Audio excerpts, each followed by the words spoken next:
Assalamualaikum warahmatullahi wabarakatuh. Selamat datang di channel kabar CPNS P3K Kesehatan. Semoga teman-teman sehat selalu ya teman-teman ya.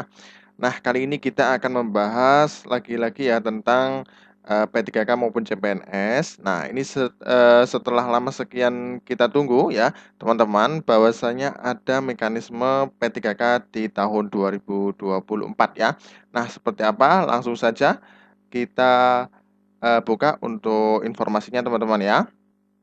Oke teman-teman yang baru saja tahu dan baru singgah di channel ini, silakan subscribe dan bunyikan tombol loncengnya agar tidak ketinggalan tentang berita-berita CPNS maupun P3K di tahun 2024. Nah teman-teman, ini dari Menteri Pendayagunaan Aparatur Negara dan Reformasi Birokrasi Republik Indonesia teman-teman ya, atau disingkat dengan Menpan RB. Ini ada mekanisme seleksi pegawai pemerintah dengan perjanjian kerja tahun anggaran 2024. Nah, ini untuk mekanismenya sudah keluar ya teman-teman ya. Nah, ini mungkin sebentar lagi akan ada formasi dan lain sebagainya ya. Biasanya seperti itu teman-teman ya. Oke, ini dengan keputusan nomor 347 tahun 2024 ya, tentang mekanisme seleksi pegawai pemerintah dengan perjanjian kerja tahun anggaran 2024 teman-teman ya. Oke, ini langsung saja ke intinya saja teman-teman ya. Coba kita scroll. Nah, yang pertama adalah pengadaan pegawai pemerintah dengan perjanjian kerja tahun anggaran 2024 dilakukan untuk memenuhi kebutuhan.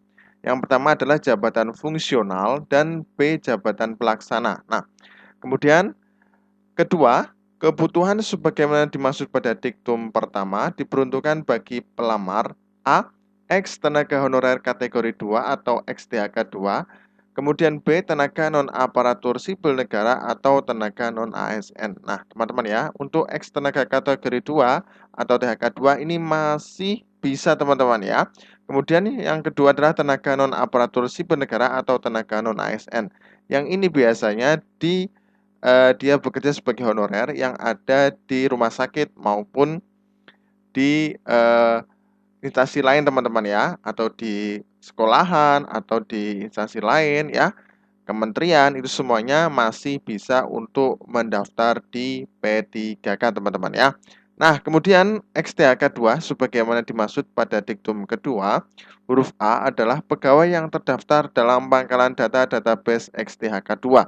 Jadi, teman-teman ya, untuk XTHK 2 yang masuk di database atau pangkalan data pada Badan Kepegawaian Negara dan aktif bekerja pada instansi pemerintah ya. Jadi, teman-teman ya, sudah jelas kalau XTHK 2 yang tidak bekerja pada instansi pemerintah atau tidak aktif bekerja, otomatis tidak boleh mendaftar di P3K teman-teman ya.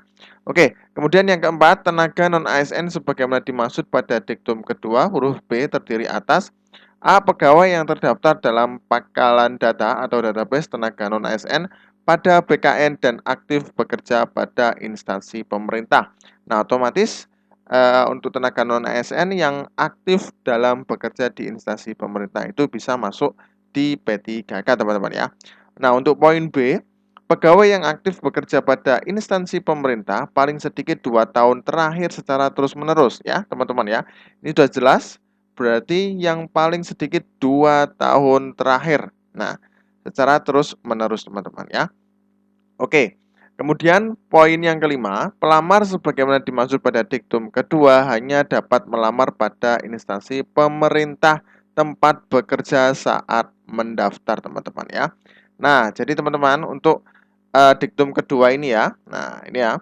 Jadi pegawai yang aktif non ASN ya atau THK 2 itu nanti hanya bisa melamar pada instansi tersebut ya. Jadi tidak boleh mendaftar di tempat lain ya, kalau sesuai dengan peraturan dari Menpan RB ini teman-teman ya.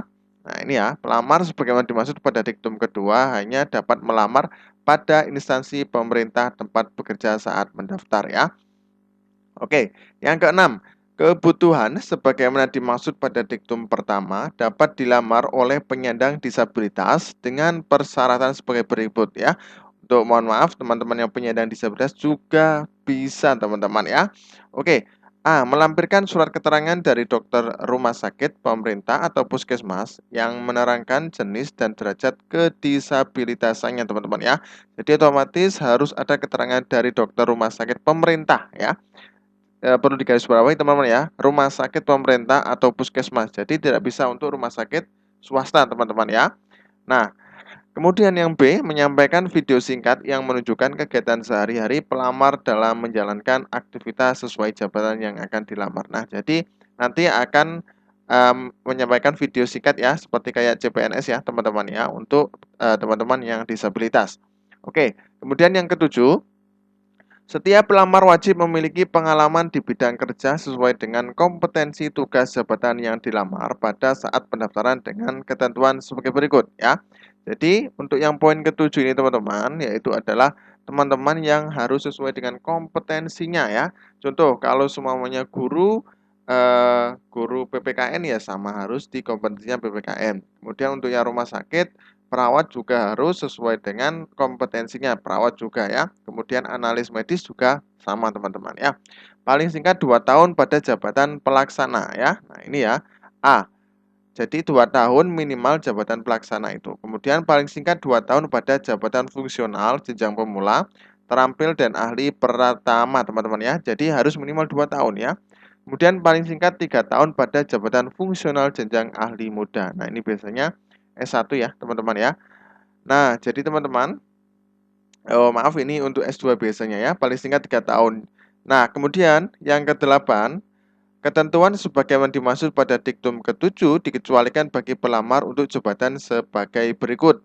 Jabatan fungsional dosen dan jabatan fungsional pengawas sekolah. Nah, otomatis kalau ke-7 ini ya, teman-teman ya, tidak termasuk pada jabatan fungsional ya, pada dosen dan pengawas sekolah. Ini juga tidak termasuk ya, dikecualikan ya.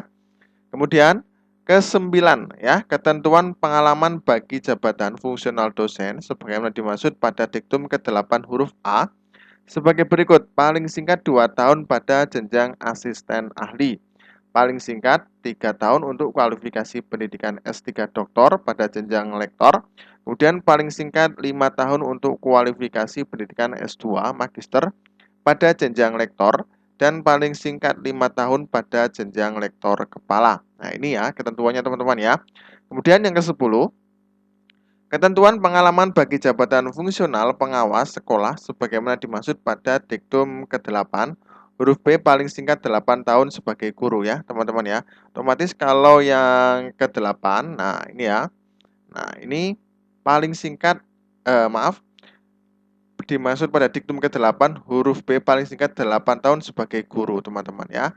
Nah, jadi untuk fungsional dosen atau pengawas sekolah ya ke-8 ini ya, otomatis dia harus paling singkat 8 tahun. Nah, ini ya, fungsional pengawas sekolah, kemudian dosen itu minimal 8 tahun teman-teman ya.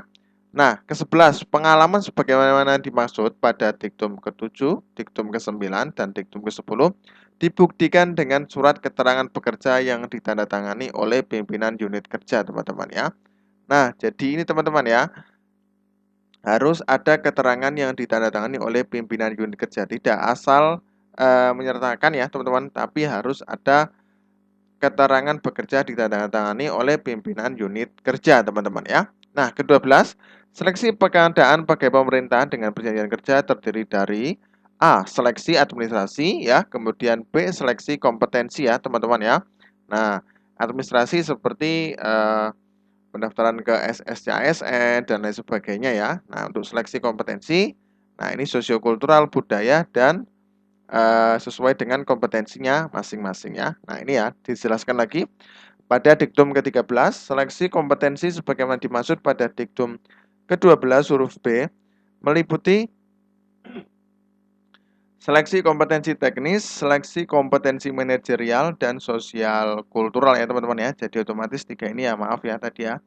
Nah, jadi nanti ada 3 ini yang diujikan pada P3K teman-teman ya. Nah, untuk yang ke-14, seleksi kompetensi sebagaimana dimaksud pada diktum ke-13 dilakukan dengan mempertimbangkan integritas dan moralitas yang dilaksanakan dengan wawancara berbasis komputer ya. Nanti tesnya juga CAT teman-teman ya, kayak yang terdahulu. Nah, kemudian yang ke-15, materi seleksi kompetensi sebagaimana dimaksud pada diktum ke-13 dan wawancara sebagaimana dimaksud pada diktum ke-14 meliputi A. Materi kompetensi teknis bertujuan untuk menilai penguasaan pengetahuan, keterampilan, dan sikap atau perilaku yang dapat diamati, diukur, dan dikembangkan yang spesifik berkaitan dengan bidang teknis jabatan. Nah, kemudian B. Materi kompetensi manajerial bertujuan untuk menilai komitmen, kemampuan, dan perilaku individu dalam berorganisasi yang dapat diamati dan diukur, meliputi kompetensi integritas, kerjasama, komunikasi, orientasi pada hasil, pelayanan publik, pengembangan diri dan orang lain, mengelola perubahan dan pengambilan keputusan. Nah, ini materinya ya. Kemudian sosial kultural ya. Nah, ini bertujuan untuk menilai pengetahuan dan sikap terkait pengalaman berinteraksi dengan masyarakat majemuk yang memiliki keberagaman dalam hal agama, suku, dan budaya, perilaku, wawasan kebangsaan, etika, nilai-nilai moral, emosi, dan prinsip yang harus dipenuhi setiap pemegang jabatan untuk memperoleh hasil kerja sesuai dengan peran, fungsi, dan jabatan dalam peran pemangku jabatan sebagai perangkat bangsa yang memiliki 1. Kepekaan terhadap keberagaman. 2. Kemampuan berhubungan sosial. 3. Kepekaan terhadap pentingnya persatuan dan empati ya. Nah, kemudian yang D, materi wawancara dengan menggali informasi non-kognitif yang bertujuan untuk menilai integritas dan moralitas meliputi beberapa aspek yaitu kejujuran, komitmen, keadilan, etika, dan kepatuhan teman-teman ya. Yang keenam, seleksi kompetensi sebagaimana dimaksud pada diktum ke-13 dan wawancara sebagaimana dimaksud pada diktum ke-14 dilakukan dengan menggunakan sistem komputer assisted test atau CAT yang diselenggarakan oleh Badan Kepegawaian Negara ya. Nah, kemudian ke-17, seleksi kompetensi teknis, manajerial, dan sosial kultural sebagaimana dimaksud pada diktum ke-13 dilaksanakan dalam durasi waktu 120 menit ya. Jadi, teman-teman untuk teknis, manajerial, dan sosial kultural untuk ujiannya nantinya 120 menit. Nah, kemudian yang 8, wawancara sebagaimana dimaksud pada diktum ke-14 dilaksanakan dalam waktu 10 menit. Jadi total 130 menit teman-teman ya. Nah, ke-19 ketentuan sebagaimana dimaksud pada diktum ke-17 dan diktum ke-18 dikecualikan bagi pelamar penyandang disabilitas sensorik netra. Nah, otomatis kalau untuk teman-teman yang mohon maaf disabilitas sensorik netra tidak masuk di CAT ya, teman-teman ya. Nah, kemudian seleksi kompetensi teknis, manajerial, dan sosial kultural bagi pelamar penyandang disabilitas sensorik netra dilaksanakan dalam waktu durasi 150 menit, teman-teman ya. Nah, kemudian wawancara bagi pelamar penyandang disabilitas sensorik netra dilaksanakan dalam durasi waktu 15 menit. Jadi ada tambahan ya. Jadi total 165. Nah, kemudian ke-22 ya, jumlah soal keseluruhan seleksi kompetensi sebagaimana dimaksud pada diktum ke-13 dan wawancara sebagaimana dimaksud pada diktum ke-14 adalah 145 butir soal dengan rincian A. Seleksi kompetensi teknis jumlah 90 butir soal, kemudian B. Seleksi kompetensi manajerial sejumlah 25 butir soal, kemudian C. Seleksi kompetensi sosial kultural sejumlah 20 butir soal. Nah, kemudian D, wawancara sejumlah 10 butir soal, teman-teman ya. Oke, kemudian ke-23, pembobotan ya. Pembobotan nilai untuk materi soal seleksi kompetensi dan wawancara yaitu untuk materi soal seleksi kompetensi teknis berbobot jawaban benar bernilai 5 dan salah atau tidak menjawab bernilai 0 ya. Kemudian B untuk materi soal seleksi kompetensi manajerial, sosial kultural, dan wawancara, bobot jawaban benar paling rendah 1 dan nilai paling tinggi 4, serta tidak menjawab bernilai 0 teman-teman ya. Nah, jadi kalau teman-teman menjawab akan bernilai 5 benar ya, kalau salah tidak atau menjawab itu bernilai 0 ya teman-teman ya. Nah, kemudian nilai kumulatif paling tinggi untuk seleksi kompetensi dan wawancara adalah 670 dengan rincian 450 untuk seleksi kompetensi teknis, 180 untuk seleksi kompetensi manajerial dan sosial kultural, kemudian 40 untuk wawancara teman-teman ya. Jadi untuk nilai tertinggi ini ya. Nah, dalam hal pelamar pada kebutuhan jabatan fungsional guru di instansi pusat memiliki sertifikat pendidik ya untuk guru dalam pangkalan data Kementerian Pendidikan, Kebudayaan, Riset, dan Teknologi, serta linear dengan jabatan yang dilamar ya. Linear artinya sudah sesuai dengan kompetensinya ya. Kalau S1 ya S1, semuanya S1 PGSD ya sama ya.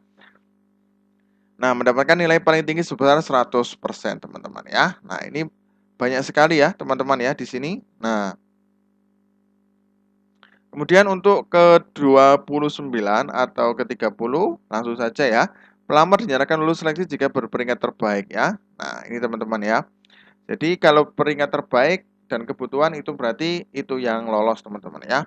Kemudian penentuan pelamar yang lolos seleksi sebagaimana dimaksud pada diktum ke-29 diberlakukan secara berurutan bagi XTHK2. Nah, ini ya. Jadi kalau ada nilai yang sama berarti pada XTHK2 ya. Ini yang didahulukan teman-teman ya. Nah, kemudian B, pegawai yang terdaftar dalam pangkalan data atau database ya. Tenaga non ASN pada BKN dan aktif bekerja pada instansi pemerintah. Nah, kemudian kalau nilainya sama ya XTHK2 itu masih jadi urutan pertama, kemudian yang kedua. Nah, jadi yang menjadi pertimbangan yaitu adalah pegawai non ASN yang pada BKN dan aktif bekerja pada instansi pemerintah. Nah, kemudian pegawai yang aktif bekerja pada instansi pemerintah paling sedikit 2 tahun terakhir secara terus-menerus. Nah, ini untuk urutan yang terakhir teman-teman ya. Nah, kemudian ke-31 dalam hal masih terdapat kebutuhan yang tidak terpenuhi setelah diktum ke-30 diberlakukan, kebutuhan dapat diisi dari pelamar pada jabatan dan kualifikasi pendidikan yang sama dari unit penempatan atau lokasi berbeda dengan ketentuan urutan kelulusan sebagaimana dimaksud pada diktum ke-30 teman-teman ya. Nah, ini kemudian teman-teman ya, nah ini ada dalam hal pelamar telah mengikuti seluruh tahapan seleksi pegawai pemerintah dengan perjanjian kerja namun tidak dapat mengisi lowong kebutuhan dapat dipertimbangkan untuk menjadi pegawai pemerintah dengan perjanjian kerja paruh waktu. Nah, ini teman-teman ya. Kalau dalam semua ya perjanjiannya maaf semuanya dalam seleksi pegawai pemerintah ini apabila ada yang tidak ada di lowongan kebutuhan, maka akan dialihkan ke perjanjian kerja paruh waktu, teman-teman ya. Nah, kemudian kebutuhan bagi pelamar sebagaimana dimaksud pada diktum ke-33 diusulkan oleh pejabat pembina kepegawaian ya. Langsung saja 19 Agustus 2024 ini dari Menpan RB teman-teman ya. Nah, nanti teman-teman bisa download di link bawah ya nanti untuk mungkin teman-teman mau membaca-baca untuk persiapan di P3K 2024 teman-teman ya. Oke, terima kasih semoga bermanfaat. Wassalamualaikum warahmatullahi wabarakatuh.